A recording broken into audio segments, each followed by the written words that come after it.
இருந்ததே வந்து நமக்கு அவன் நமக்கு கொடுத்த வேல்யூ தான் அப்படின்றத நான் சொல்ல வருது. இப்போ ஒரு மனிதனுடைய சாதாரண இருப்பு இருக்கு பார்த்தீங்களா, சும்மா அவன் ஜஸ்ட் இருக்கிறது, ஒன்றுமே செய்யாமல் இருக்கிறது இல்லை, இதுவே வந்து நமக்கு அவன் வந்து ஏதோ ஒரு வேல்யூ கொடுக்குறான் அப்படின்றதான் அர்த்தம். ஏன்னு சொன்னால் எந்த மாதிரியான வேல்யூ கொடுக்குறோம் அப்படின்னு பார்த்தீங்கன்னா, நம்மளுடைய தனிமையை போக்கிக் கொள்வதற்கு, நாம இந்த உலகத்தில் தனியாக இல்லை அப்படின்ற ஒரு ஃபீலை கொடுக்குறோம்.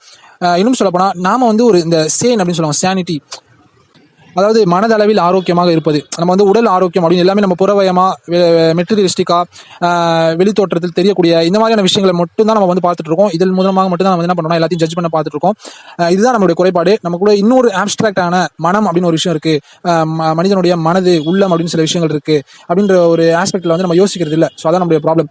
அப்போ வந்து மனிதனுடைய மனநலம் அப்படின்றது ரொம்ப முக்கியம். அதை வந்து நம்ம மைண்ட் ஏன் காமா இருக்கு, இப்போ ஒரு வீட்டில் வந்து நீங்கள் ஒரு ஃபேமிலியோட ஒரு குரூப்பாக நிறைய பேரோட இருக்கும்போது நம்மளுக்கு இருக்கக்கூடிய ஒரு வகையான கம்ஃபர்ட் இருக்கு பார்த்தீங்களா, அதை நீங்கள் அப்போ ஃபீல் பண்ண மாட்டீங்க. அது உங்களுக்கு தெரியாது முதல்ல. ஆனால் அந்த ஃபேமிலி, அந்த வீட்டில் இருக்கக்கூடிய உறுப்பினர்கள் யாருமே இல்லாமல் நீங்கள் தனியாக ஒரு நாள் ஒரு வீட்டில் இருந்து பாருங்க, அப்போ வந்து ஏதோ ஒரு லோன்லினஸ், ஏதோ ஒரு தனிமை, ஏதோ ஒரு விரக்தி எல்லாமே ஏற்படுது. அது உங்களுடைய அன்றாட வாழ்க்கை கூட டிஸ்டர்ப் பண்ணும். அப்போ இது ஏன் நடக்குது? அப்போ வீட்டில் இருக்கவங்க எதுவுமே செய்யாமல் சும்மா இருந்தால் கூட அவங்களுடைய ப்ரெசன்ஸே வந்து உங்களுக்கு ஏதோ ஒரு கம்ஃபர்ட்டை கொடுக்குதுல்ல, அதுதான் மனிதனுடைய வேல்யூ அப்படின்னு நான் சொல்ல வருது. அப்போ அந்த வேல்யூவை நம்ம யோசித்து புரிந்து கொள்ள முடியல, நம்மளால அதை உணர முடியல அப்படின்னா, அவங்க இல்லாமல் போகும்போது தான் உண்மையிலே நம்ம அதை உணர்வோம். அந்த இல்லு பார்த்தீங்கன்னு சொன்னா உலகத்தில் நடக்கக்கூடிய பெரிய பெரிய வன்முறைகள், கலவரங்கள், அப்புறம் ஈவன் அதெல்லாம் வந்து ரொம்ப எக்ஸ்ட்ரீம்ஸ். அது பெரிய கலவரங்கள், பெரிய உயிரிழப்புகள், அப்புறம் போர்கள், இதெல்லாமே வந்து ரொம்ப எக்ஸ்ட்ரீமிட்டிஸ். நான் சொல்றது இப்போ சாதாரணமாக இப்போ சின்ன சின்ன சண்டைகள்லேருந்து எடுத்துப்போமே, ஒரு சும்மா ஒரு நண்பர்களோடய இல்லை தெரிஞ்சவர்களோட நடக்கக்கூடிய சண்டைகள், சச்சரவுகள், அப்புறம் அந்த ஈகோ கிளாஷஸ், அப்புறம் நீயா நானா அப்படின்ற அந்த போட்டி, வெட்டுக்குத்து சண்டை, இந்த மாதிரி சின்ன சின்ன படிப்படியாக அப்படி ஆரம்பிச்சு முதல்ல பேச்சுவார்த்தை, மனதளவில் வெறுப்பு, அப்புறம் பேச்சுவார்த்தை, சண்டை, அதுக்கப்புறம் கை கலப்பு, அதுக்கப்புறம் கொலை, அதுக்கப்புறம் வந்து பெரிய ஒரு கம்யூனிட்டிஸ்க்கு மத்தியில் சண்டை, மத கலவரங்கள், ஜாதி கலவரங்கள் அப்படின்றதெல்லாம் பெரிய பெரிய குரூப் நடக்கிற சண்டை.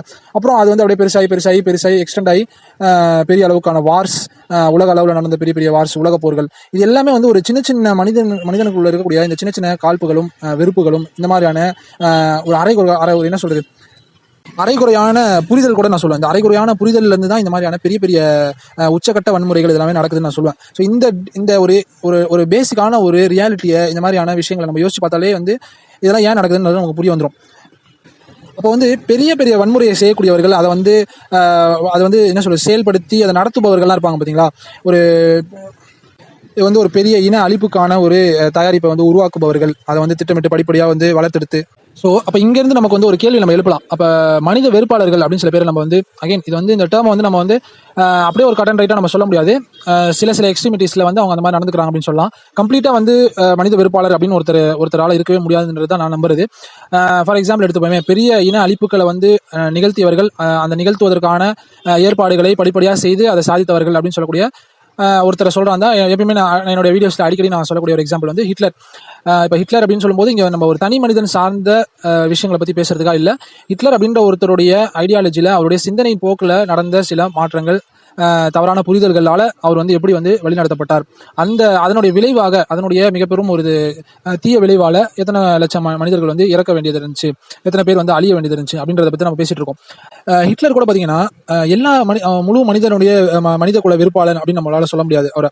ஏன்னா வந்து அவர் ஒரு குறிப்பிட்ட ஐடென்டிட்டிக்குள்ள தான் அவர் வந்து மாட்டிட்டு இருந்தார் அப்படின்னு தான் சொல்லணும். அவர் வந்து அந்த ஜீவிஷ் கம்யூனிட்டி அப்படின்றவங்களை வந்து ஆபத்தானவர்கள், அவர்களை அழிக்கணும் அப்படின்னு சொல்லிட்டு ஒரு தப்பான ஒரு புரிதலில் அவர் இருந்தார். அதனால வந்து என்னாச்சுன்னா, எண்ணற்ற மனிதர்களை அவங்க வந்து ஒன்று ரெண்டு இல்லாமல் லட்சக்கணக்கான மனிதர்களுக்கு வந்து அவங்க மனுஷங்க, அவங்களுக்குன்னு ஒரு உணர்வு இருக்கும் அப்படின்ற அதை பற்றின சிந்தனையே இல்லாமல் வந்து ரொம்ப சர்வசாதாரணமாக அது வந்து ஒரு பெரிய இன அழிப்பு வந்து நடப்பதற்கு ரொம்ப முக்கியமான காரணமாக இருந்திருக்கிறாரு. இப்போ என்ன விஷயம்னா, அவரால் வந்து ஒரு குறிப்பிட்ட ஐடென்டிட்டிக்குள்ளே இருந்த மனிதர்களை தான் வந்து அவரால் அழிக்க முடிந்தது. இப்போ இதே ஐடென்டிட்டி உலகம் முழுவதும் உள்ள எல்லா மனிதர்களுக்குமே வந்து இந்த ஒரு அடையாளம் இருக்குன்னு வச்சுக்கோமே. அவர் எந்த அடையாளத்தை வெறுத்தாரோ, அந்த யூத இனம், அந்த யூத கலாச்சாரம், அந்த யூத மதம், இந்த மாதிரி என்னென்ன ஐடென்டிட்டியை வந்து அவர் வெறுத்தாரோ, அந்த ஐடென்டிட்டி உலகம் முழுவதும் உள்ள மொத்த பாப்புலேஷனுமே அதுவாக இருக்கும் பட்சத்தில் என்ன செய்திருக்க முடியும்? அதுதான் என்னோட கேள்வி. அப்போ முழு உலகமே வந்து யூதர்களாக இருந்தாங்கன்னா என்ன செய்திருக்க முடியும்? ஏன்னா எல்லாத்தையுமே வந்து அழிச்சிட்டு தனியாக உட்காந்துருக்க முடியுமா ஒரு மனிதனால? முடியாது, நிச்சயமா முடியாது இல்லையா? அப்ப மொத்த உலகத்தையும் ஒரு மனுஷன் வந்து அழிச்சிட்டாதான் நான் வந்து என்னால் நிம்மதியாக வாழ முடியும் அப்படின்னு ஒரு மனிதனால இருக்க முடியாது. ஏன்னா ஒரு மனிதனுடைய சர்வைவலுக்கே வந்து வேற மனிதர்கள் தேவைப்படுறாங்க. அப்ப நாம வந்து முதல்ல இந்த உலகத்துல உயிர் வாழ்வதே வந்து நம்மளுடைய வெறுமனே நான் நல்லா இருக்கேன், ஆரோக்கியமா இருக்கிறேன், நான் நல்லா சாப்பிட்றேன், நல்லா வந்து உடம்பு ஸ்ட்ரென்த்தா இருக்கு, அதனால இருக்கிறேன் அப்படின்னு தான் நம்ம புரிஞ்சுட்டு இருக்கோம். அது வந்து புறவயமான இந்த உடலினுடைய ஆரோக்கியத்தை பற்றி தான் நம்ம யோசிச்சிருக்கோம். பட் மனிதனுடைய அடிப்படையான மன ஆரோக்கியம் அப்படின்னு ஒன்று இருக்கு இல்லையா?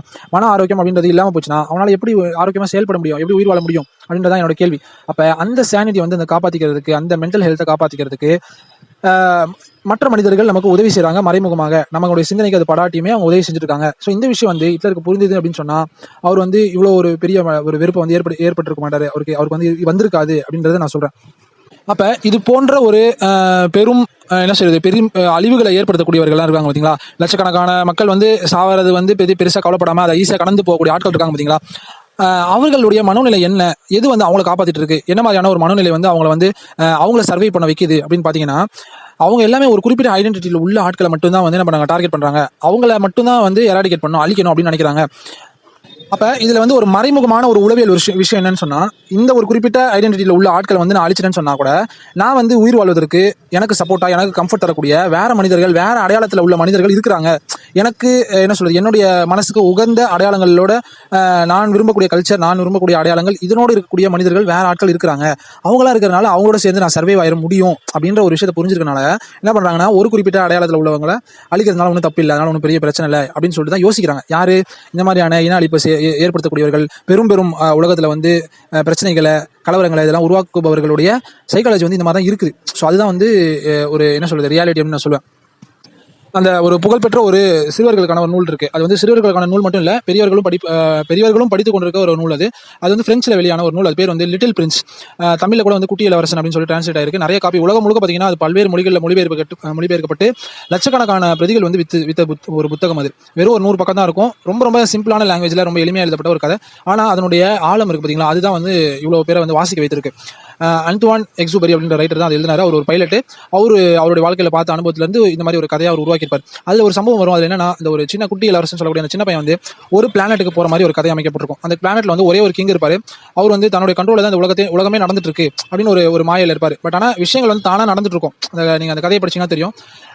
ஒவ்வொரு விஷயமும் இயல்பா தன் போக்கில் தானாக அது நடந்துட்டு இருக்கும். அது அப்படி நடக்கிற இடத்துல வந்து என்ன பண்ணுவார்னா, அவர் வந்து கட்டளை இடுவது போல ஒரு மாயத்தை ஏற்படுத்திக்கிட்டு அவர் கட்டளை இடுவதும், அவர் சொன்னனால உடனே அது நடந்து விட்டது போலவும் அவராக ஒரு மாயத்தை, அவருக்குள்ள இல்யூஷனை ஏற்படுத்திக்கிட்டு அவர் உட்காந்துருப்பாரு. ஸோ இது வந்து ஒரு என்ன சொல்றது, ஒரு விமர்சனம், ஒரு ஒரு சட்டையர் அப்படின்னு சொல்லலாம். இந்த மாதிரி தான் பெரிய பெரிய உலகத்தில் உள்ள பெரிய பெரிய ஆதிக்கம் செலுத்தக்கூடிய ராஜாக்கள், இந்த மாதிரி பெரிய பெரிய அரசியல்வாதிகள், இவங்க எல்லாருமே என்ன பண்ணுறாங்கன்னா, நம்மளுடைய கண்ட்ரோல தான் உலகம் இயங்கிட்டு இருக்கு. நம்ம ஒரு சதவீதம், சில சதவீதங்கள் அது வந்து உண்மையா இருக்கலாம். பட் ஆனால் அது கம்ப்ளீட் ட்ரூத் கிடையாது அப்படின்றது தான் நம்ம புரிஞ்சு கொள்ள வேண்டியது. அவங்களோட கண்ட்ரோலே இந்த உலகம் முழுக்க நடக்காது. உலகம் தன்னுடைய இயல்புல போகும் அப்படின்ற ஒரு விஷயத்தை நம்ம புரிஞ்சுக்கணும். அதுல வந்து என்ன ஆகும், அந்த குட்டி இளவரசன் வந்து ஒரு பிளானட்ல வந்து ஒரு அரசன் இருப்பான். அங்க ஒரே ஒரு எலி மட்டும் அந்த பிளானட்ல இருக்கும், வேற எதுவுமே இருக்காது. அங்க அவங்களுக்குள்ள நடக்கிற கான்வர்சேஷன் வந்து அந்த பையன் சொல்லுவான், இந்த எலியை வந்து நான் கொல்ல விரும்பல, அது ஒரு எலிதான், சாதாரண எலிதான் அப்படின்னாலும் ஒரு உயிரை கொல்றதுக்கு நான் விரும்பல அப்படின்ற மாதிரி ஒரு கான்வர்சேஷன் வரும். இது ஏன் முக்கியத்துவமான நான் சொல்ல வேண்டியதா இருக்குன்னா, இந்த புத்தகம் வெளிவந்த காலம் வந்து அந்த உலகப் போர்கள், அப்புறம் இனப்படுகொலைகள், ஸோ இந்த மாதிரி நடந்து கொண்டிருந்த அதை ஒட்டிய ஒரு காலத்தில் எழுதப்பட்ட ஒரு நூல் தான் அது. ஸோ அந்த டைமுடைய முக்கியமான விஷயத்த விமர்சிப்பது போல, அதை ரிஃப்ளெக்ட் பண்றது போல வந்து இந்த புக்ல வந்து அந்த விஷயத்தை வந்து வச்சிருப்பாங்க. ஸோ அதனால வந்து அதை வந்து நான் நினைவுபடுத்துறேன்.